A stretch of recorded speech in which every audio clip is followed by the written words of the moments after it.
Praise the Lord. दोस्तों, हम आपका स्वागत करते हैं आज रात की प्रार्थना में। और आज मैं आपसे बात करना चाहता हूं कि कैसे आप इन परेशानियों से बाहर निकल सकते हैं। हो सकता है आप अपने जीवन में इस समय स्ट्रगल कर रहे हो, परेशानियों में हो, दुखों में हो, बीमारियों में हो, और कैसे इन सब से बाहर निकलना है आपको नहीं पता। आप प्रार्थना कर रहे हैं, विश्वास कर रहे हैं, लेकिन कुछ नजर नहीं आ रहा है। तो आज शाम में परमेश्वर का वचन आपको उत्साहित करता है कि आपको इस प्रकार से अपने जीवन में कार्य करना है। और यदि आपने इस प्रकार से करना शुरू किया तो मेरा विश्वास है और निश्चय आप इस परेशानी से, इस मुसीबत से, इस दुख से बाहर निकल आएंगे। हम लोग परमेश्वर के वचन से पढ़ेंगे नीति वचन की किताब, उसका 16 अध्याय और 23 पद। बुद्धिमान का मन उसके मुंह पर बुद्धिमानी प्रकट करता है और उसके वचन में विद्या रहती है।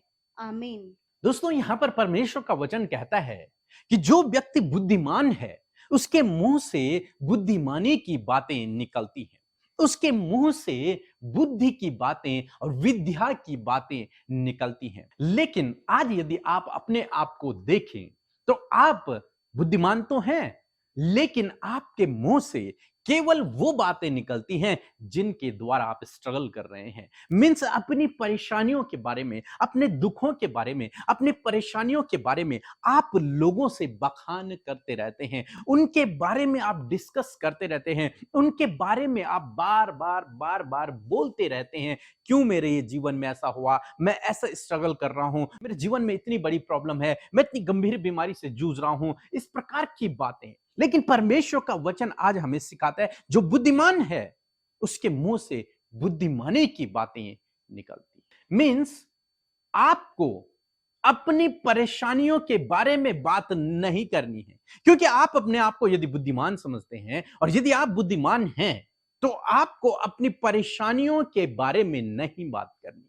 तो फिर क्या बात करनी है? जब परेशानियों के बारे में नहीं बोलना है तो फिर क्या बोलना है? आपको परमेश्वर के वचन को बोलना है। यदि आपको लगता है कि मैं इस क्षेत्र में स्ट्रगल कर रहा हूं तो आपको उस क्षेत्र के लिए परमेश्वर के वचन को बोलना है, परमेश्वर के वचन पर भरोसा करना है। जितना आप अपने मुख से अपनी परेशानियों का बखान करेंगे तो एक तरीके से आप अपनी परेशानियों को और बढ़ावा दे रहे हैं, उन्हें आप और जीवन दे रहे हैं, क्योंकि बाइबल कहती है तुम्हारे मुंह में जीवन और मृत्यु है। यदि आप उन बातों को बोल रहे हो तो आप उन बातों को जीवन दे रहे हो, उन बातों को और बढ़ावा दे रहे हो। यदि आप कह रहे हो मैं बीमार हूं, मैं गंभीर बीमार हूं, मैं बहुत अधिक बीमार हूं, तो वास्तव में आप अपने आपको इस प्रकार की बातों को कह के उन्हें जीवन दे रहे हो, उस बीमारी को और बढ़ावा दे रहे हो बाइबल के अनुसार।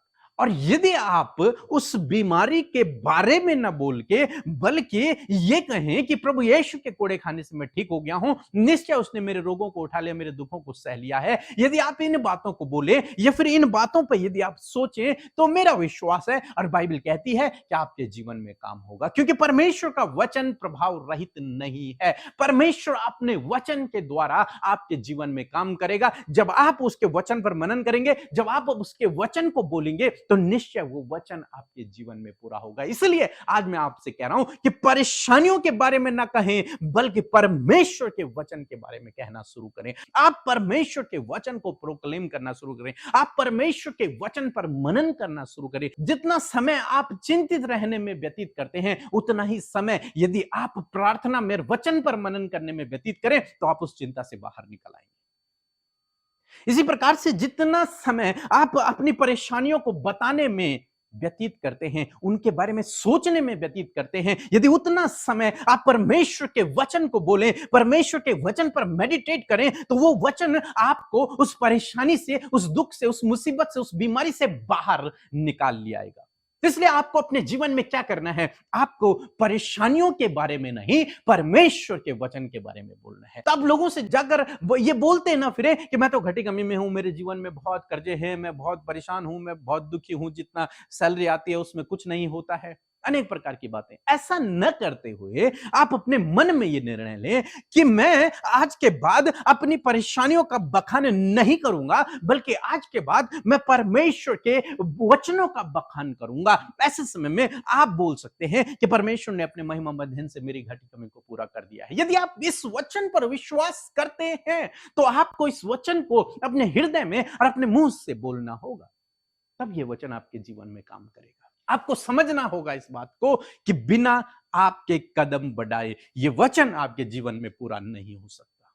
ये वचन तो लिखा हुआ है, ये वचन पूरा हो चुका है हम सबके जीवनों के लिए। ये वचन प्रभु यीशु मसीह ने पूरा कर दिया है। अब जरूरत है आपको और मुझको इस पर विश्वास करने की, इसे बोलने की, इस पर मनन करने की। और जिस दिन आपने ये काम कर दिया उस दिन मेरा विश्वास है कि आपके जीवन के हर एक घटी कमी दूर हो जाएगी। इसलिए दोस्तों बाइबल हमें कहती है, नीति वचन की किताब उसका 13 अध्याय 3 पद, कि जो अपने मुख की चौकसी करता है वह अपने प्राण की रक्षा करता है। इसलिए अपने मुख की चौकसी करें, अपने मुख से इन बातों को न निकलने दे। हम लोग देखते हैं जब मूसा ने 12 भेदियों को भेजा और जब वो लोग वहां से वापस आए तो उनमें से 10 लोगों ने कहा वहां तो बड़े बड़े लोग हैं, उनके सामने तो हम टिड्डियों के समान भी नहीं है, हम उनसे नहीं लड़ पाएंगे।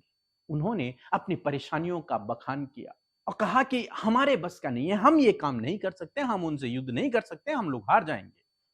लेकिन वहीं उनके साथ में 2 पुरुष और थे, उन्होंने कहा कि परमेश्वर हमारे साथ में है, निश्चय हम आज ही वहां युद्ध करके उस देश को अपने कब्जे में कर लेंगे, अपने अधिकार में कर लेंगे, उस जगह को हम अपने अधिकार में कर लेंगे क्योंकि परमेश्वर हमारे साथ में है। तो यहां पर हम देखते हैं पहले ग्रुप ने अपनी परेशानियों का बखान किया और दूसरे ग्रुप ने परमेश्वर के वचन को बोला।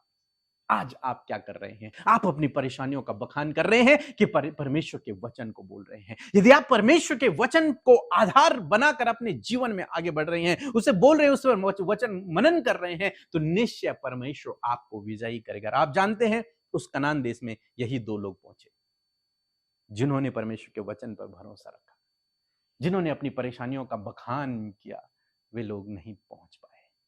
मीन्स यदि आप अपने जीवन में परमेश्वर के आश्चर्य कर्म को देखना चाहते हैं, इन समस्याओं से, इन दुखों से, बीमारियों से बाहर निकलना चाहते हैं, तो आज आपको इस बात को समझना होगा कि आपको परमेश्वर के वचन को प्रोक्लेम करना है, परमेश्वर के वचन को बोलना है, परमेश्वर के वचन पर मनन करना है और बाकी बातों के लिए अपने मुख को बंद कर लेना है, उसकी चौकसी करना है, अपनी परेशानियों का बखान नहीं करना है। सो प्रभु आपको इस वचन के द्वारा बहुतायत से आशीष दे। आमीन।